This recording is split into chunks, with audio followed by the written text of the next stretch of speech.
샬롬. 레위기 강의 56번째 찬송가 490장 찬양합니다.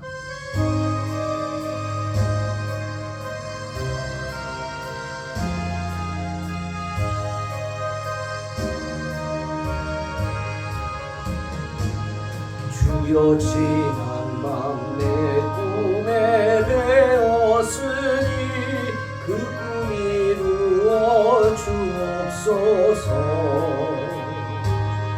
밤과 아침에 계시로 보여주사 항상 은혜를 주옵소서.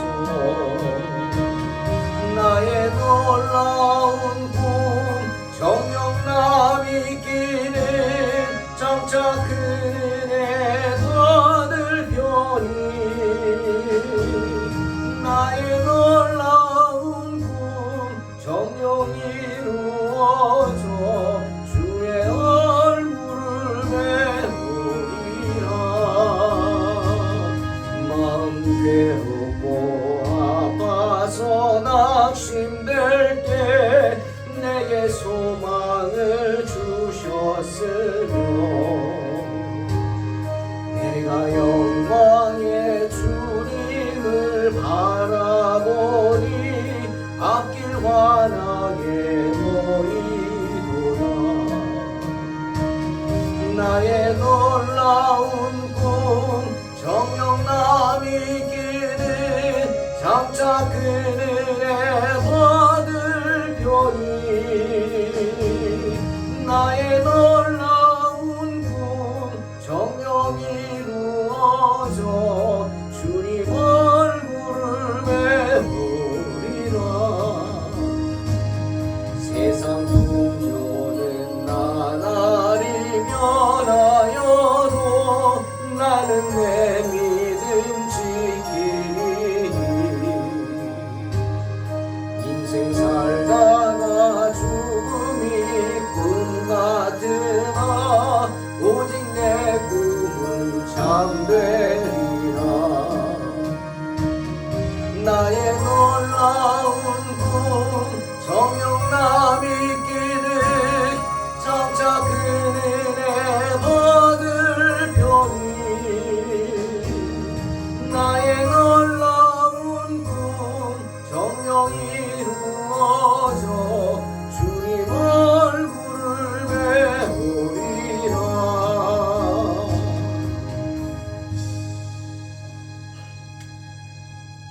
아멘. 레위기 18장 1절로 5절 말씀 봉독합니다. 여호와께서 모세에게 말씀하여 이르시되 너는 이스라엘 자손에게 말하여 이르라. 나는 여호와 너희의 하나님이라. 너희는 너희가 거주하던 애굽 땅의 풍속을 따르지 말며 내가 너희를 인도할 가나안 땅의 풍속과 규례도 행하지 말고 너희는 내 법도를 따르며 내 규례를 지켜 그대로 행하라. 나는 너희의 하나님 여호와이니라. 너희는 내 규례와 법도를 지키라. 사람이 이를 행하면 그로 말미암아 살리라. 나는 여호와이니라. 아멘. 오늘 말씀은 정체성, 그리스도인의 정체성에 대한 이야기입니다. 그리스도인이 자신이 누구인지 자신의 어떤 정체성을 깨달아야 하나님의 자녀답게 살 수 있습니다.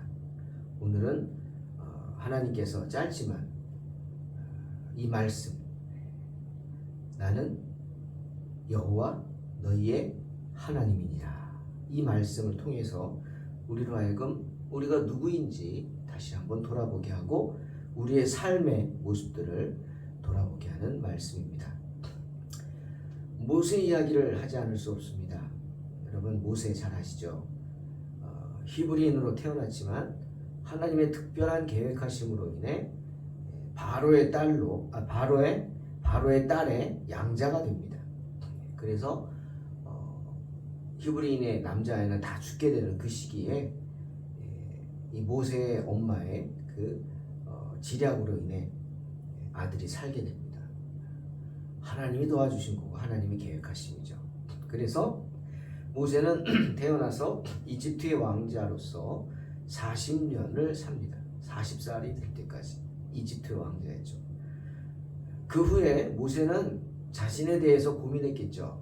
왜? 히브리인과 애굽인들은 생김새가 다릅니다. 많이 다릅니다. 애굽인들은 흑인에 가깝고요. 히브리인들은 동양인과 서양인을 혼혈을 생각하시면 됩니다. 다릅니다. 완전히 다릅니다.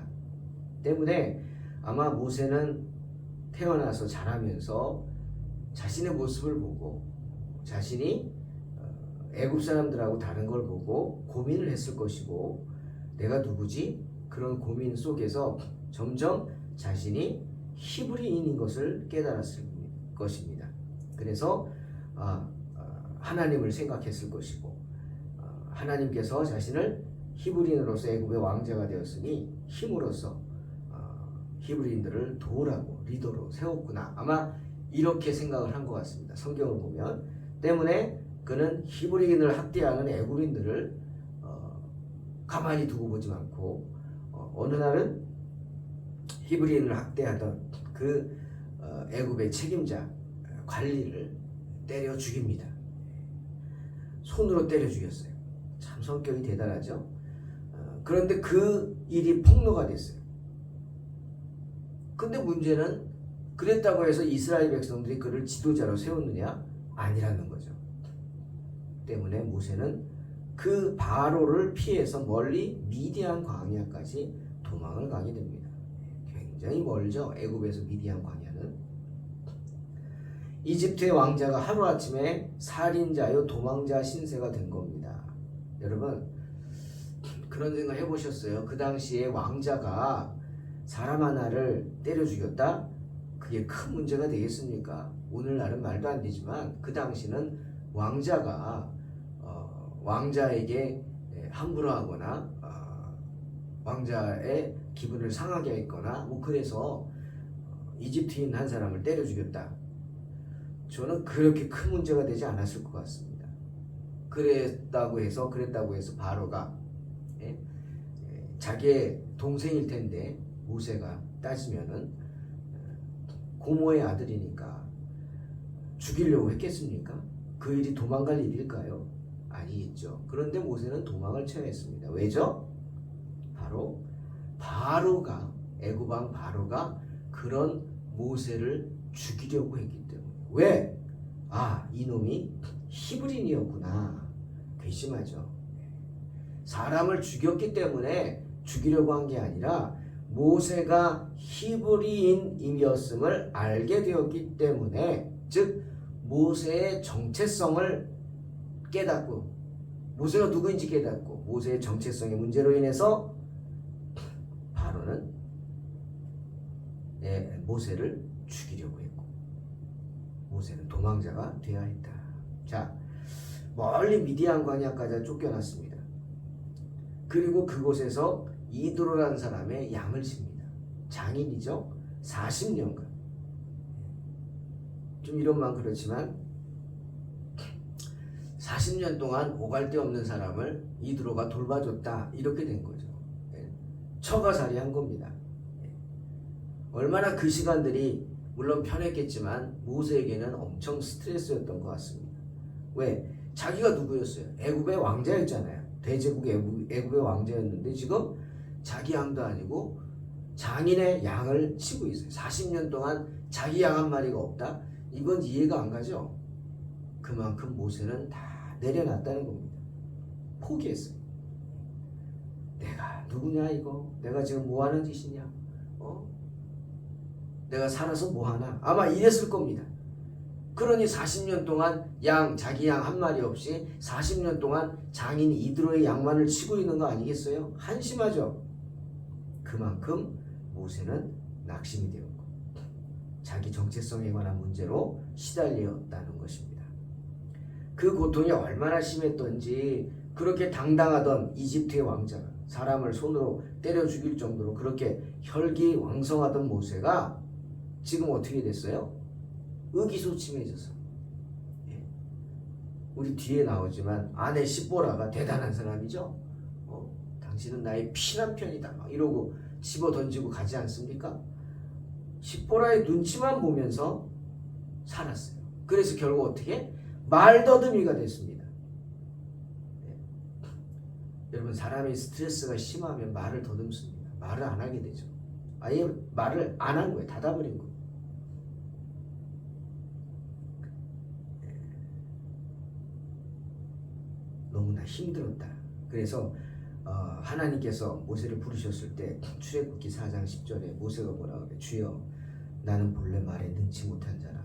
주께서 주의 종에게 명하신 후에도 그러하니 나는 입이 뻣뻣하고 혀가 둔한 자입니다.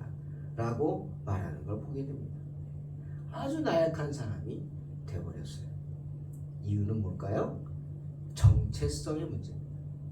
자신이 누구인지 알지 못했기 때문이에요. 아니, 이집트의 왕제였던 내가 왜 이 시골 미디안 광야 와가지고 40년간 그것도 장인의 양을 치면서 살아야 되냐? 내가 이래도 살아야 되나? 하나님이 왜 날 이렇게 버려두셨지? 버림받은 느낌? 예? 왜? 하나님이 가지고 계신 뜻을 알지 못했기 때문이죠. 즉 자신의 정체성을 깨닫지 못했기 때문입니다. 때문에 하나님은 모세를 부르십니다. 출애굽기 3장에 나오죠. 호렙산 불타는 가시떨기 나무, 불이 붙었는데 타지 않아. 그 나무를 모세가 보고 신기해서 야, 저거 뭐지? 하고 호렙산으로 올라오는 모세를 부르십니다. 모세야, 모세야. 그러면서 하신 말씀이 뭐냐? 이리로 가까이 오지 말라. 가까이 하지 말라. 너의 선 곳은 거룩한 땅이니 내 발에서 신을 벗으라 하십니다. 이게 무슨 뜻이냐? 모세는 지금 호렙산을 왜 올라오고 있어요? 신기한 광경을 본 거예요.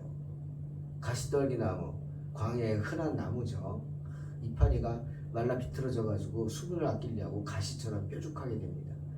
그 가시떨기 나무, 불이 붙었는데, 아니 나무가 타버려야 되는데 나무는 안 타고 불만 붙어 있어요. 신기하죠?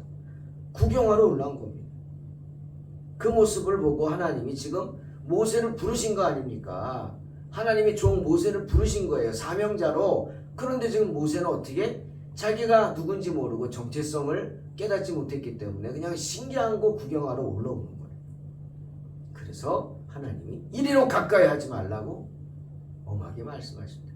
그렇게 나를 구경하듯이 보려고 오지 말고, 호기심으로 오지 말고 네 마음의 자세를 다시 하고 와라.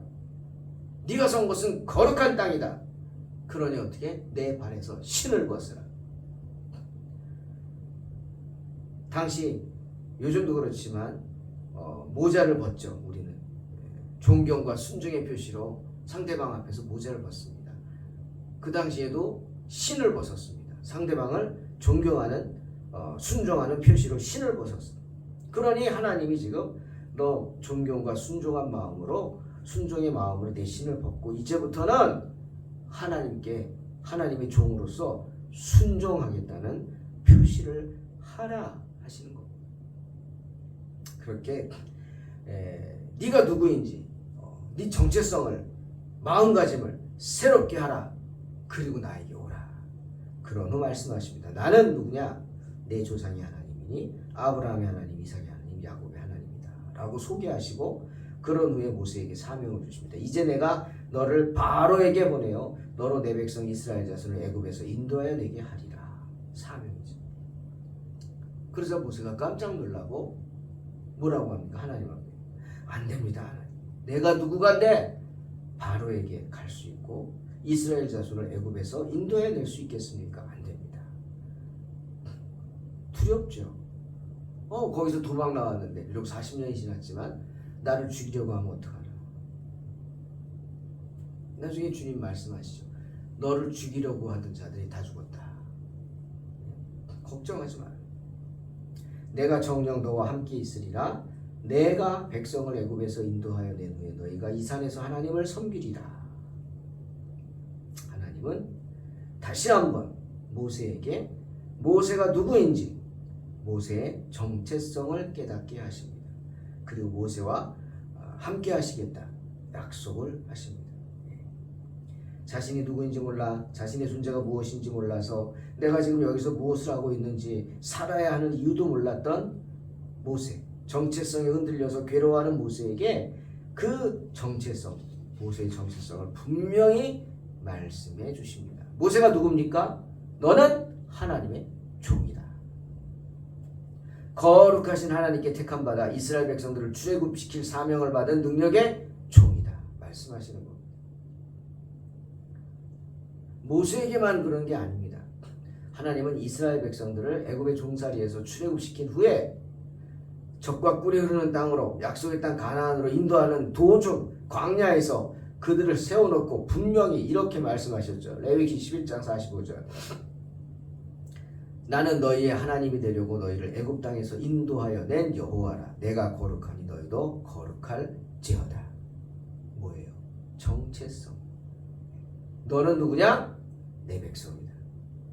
하나님의 백성이다. 고로 하나님 거룩하니 너희도 역시 거룩하라 라고 하십니다. 분명히 말씀하십니다.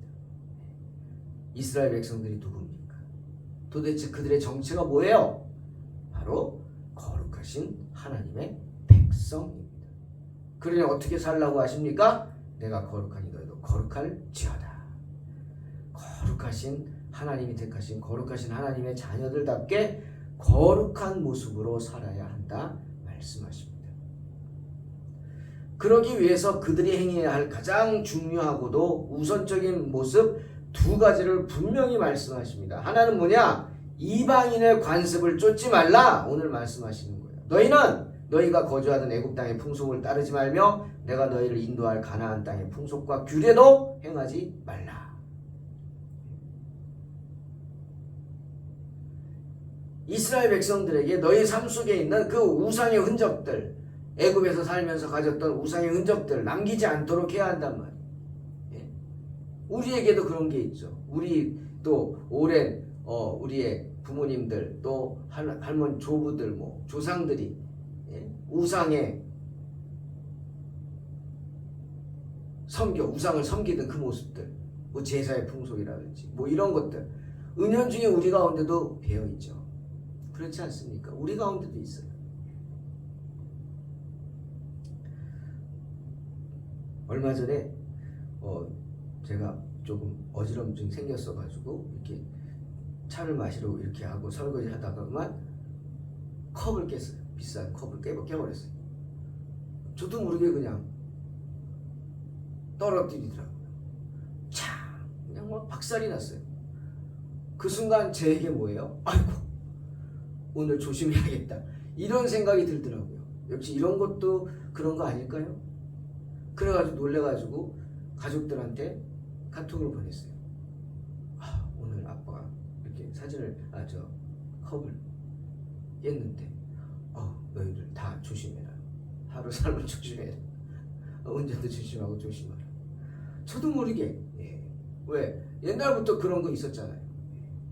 그렇지 않습니까? 그런 뭐 마음들이 저도 모르게 이게 유전이 되는 것 같아요. 그런 것들이. 그래서 우리 지난번처럼 가문을 흐르는 저주를 끊어라. 그거거든요. 그런 잘못된 조상들이 가지고 있던 가족들이 심겨줬던 그 생각들, 의식들을 내가 끊어버려야 돼. 조금씩. 그게 3대에 걸친다고 성경은 말하는 거예요. 3, 4대에 이른다. 네.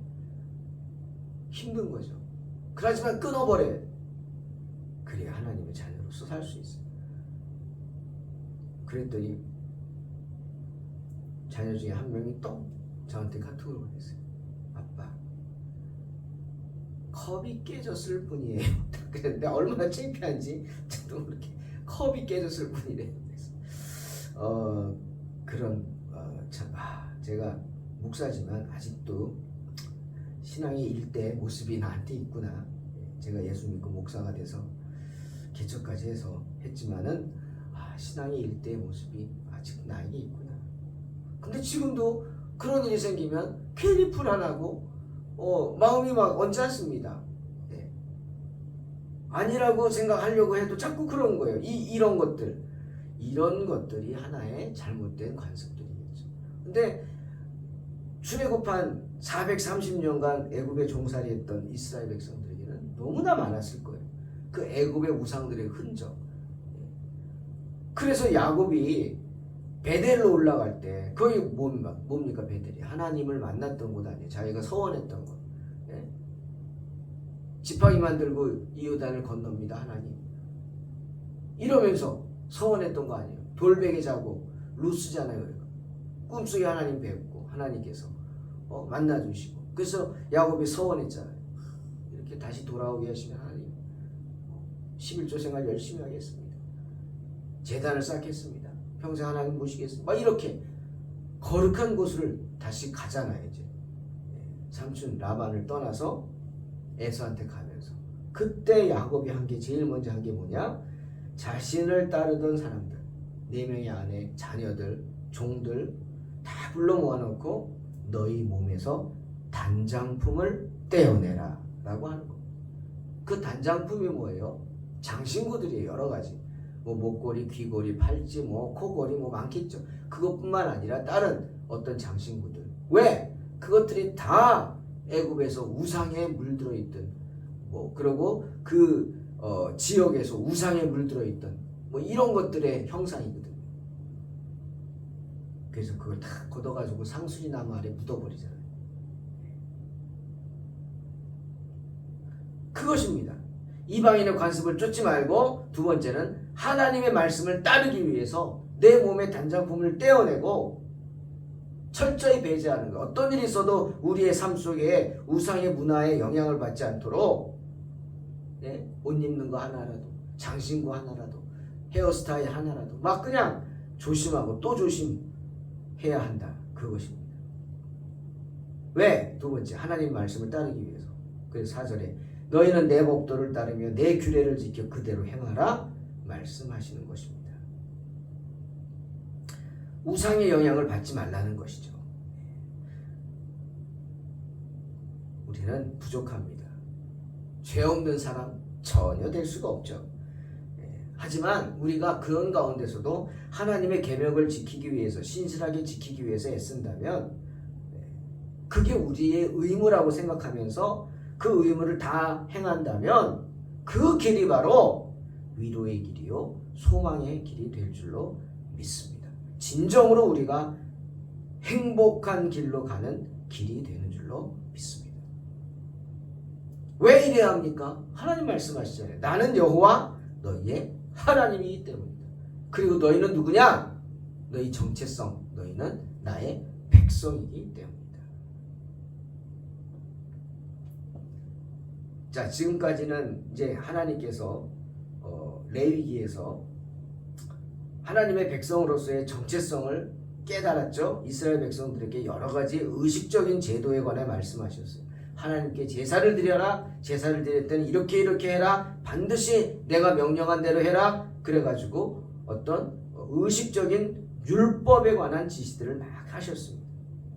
그런데 오늘은 그런 의식적인 율법이 아니라 이스라엘 백성들이 하나님 앞에서 하나님의 자녀로서 하나님의 백성으로서 반드시 지켜야 할 의무를 다해야 할 도덕적 계율에 대해서 말씀하십니다. 여러분 당연한 얘기 할게요.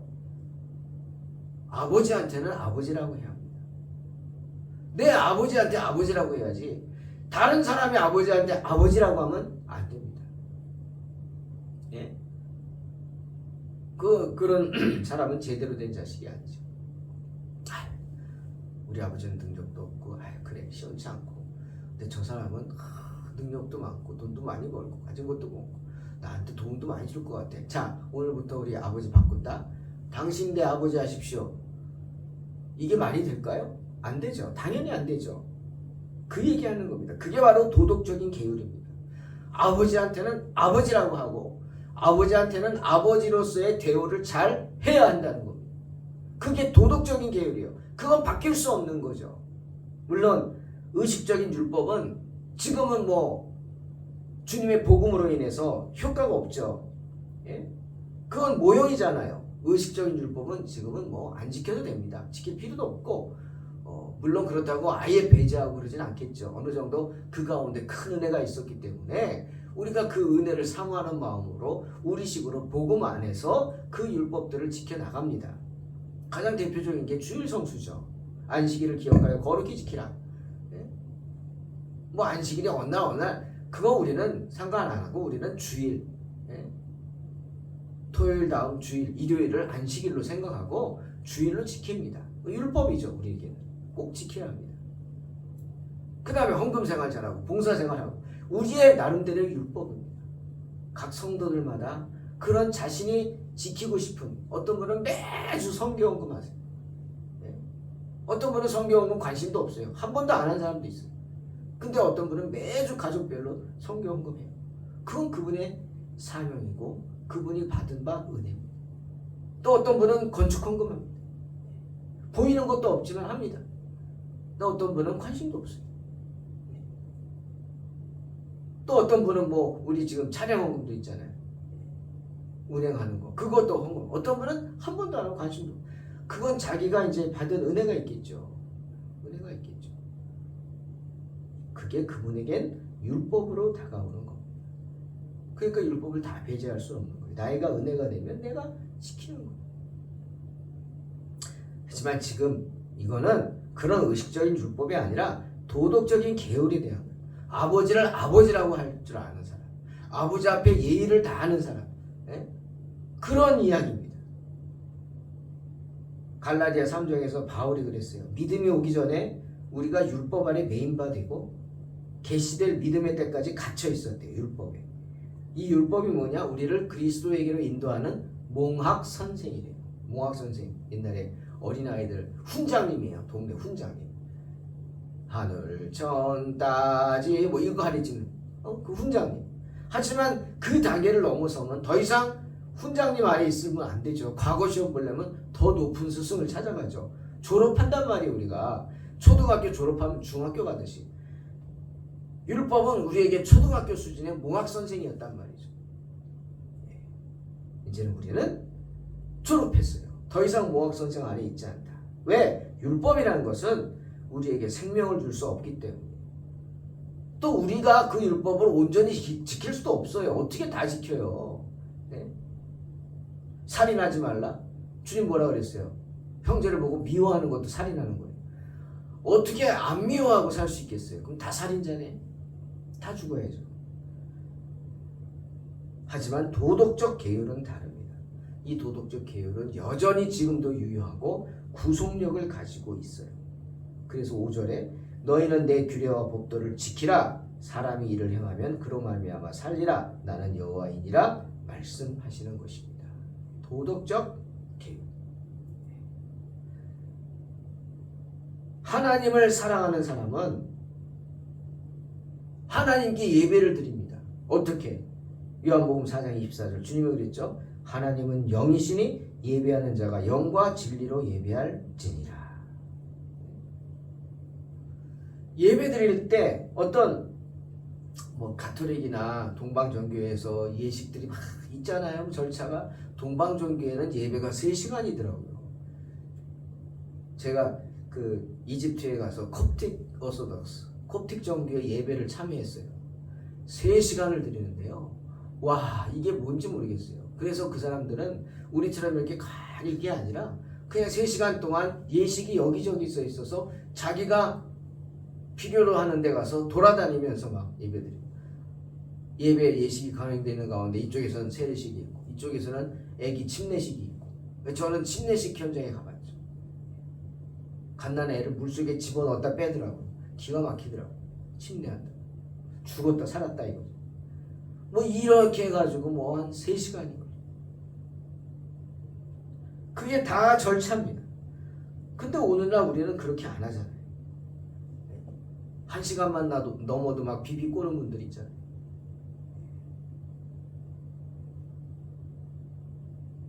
근데 1시간 갖고는 너무 짧지 않습니까? 예배 시간이.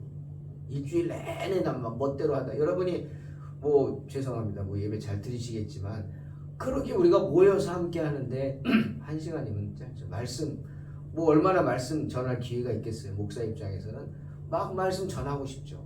뜨겁게 전하고 싶죠. 시간의 제약이 많으니까 정말 거르고 또 거르고, 예? 처음에는 원고가 10장이 됐다가 안 되시 줄여야 돼. 막 그래가지고 9장 됐다가 8장 됐다가, 예? 안 돼. 더 이상 못 줄여 하면 8장 나오는 거고요. 또 줄이자. 막 또 하면 7장 됐다가 야, 이제는 나 안 돼. 더 안 돼. 그럼 7장 나오는 거고. 그래도 막 그냥 더 줄여야 된다 그러면 막 6장 반까지. 더 이상은 안 돼요. 전 못하겠어요. 6장 반 이상. 7장. 네, 7장. 7장을 해도 한 장당 5분씩 5, 35. 35분에서 40분. 녹음기입니까? 그냥 저는 원고 설계하니까 읽기만 하나요? 아니잖아요. 설교를 하다 보면 또 감동이 돼서 하나님께서 또 감동이 돼서 원고 외에 말씀이 또 되기도 합니다. 별로 많이 나오진 않지만 원고 외의 설교는 한 5% 정도는 할 것 같은데 대부분 원고 설교를 하지만 그렇게 전하는 겁니다. 그렇게 전하고 듣고 정말 하나님의 말씀 가운데 살려고 신령과 진정한 마음으로 예배를 드리려고 합니다. 이제 복음으로 인해서 십자가 보혈로 인해 더 이상 제사를 드릴 필요는 없어요. 그래서 의식적인 율법이 중요치 않습니다. 우리가 예배 가운데 의식을 하는 것은 유일하게 성찬식 하나 있는 거예요. 성찬식 예전대로 그게 전에서 내려오는 예전을 우리 교단에 맞게 교단 총회 헌법 그 예전 의식서에 있는 데를 가지고 저도 저 나름대로 그걸 지키면서 하고 있죠.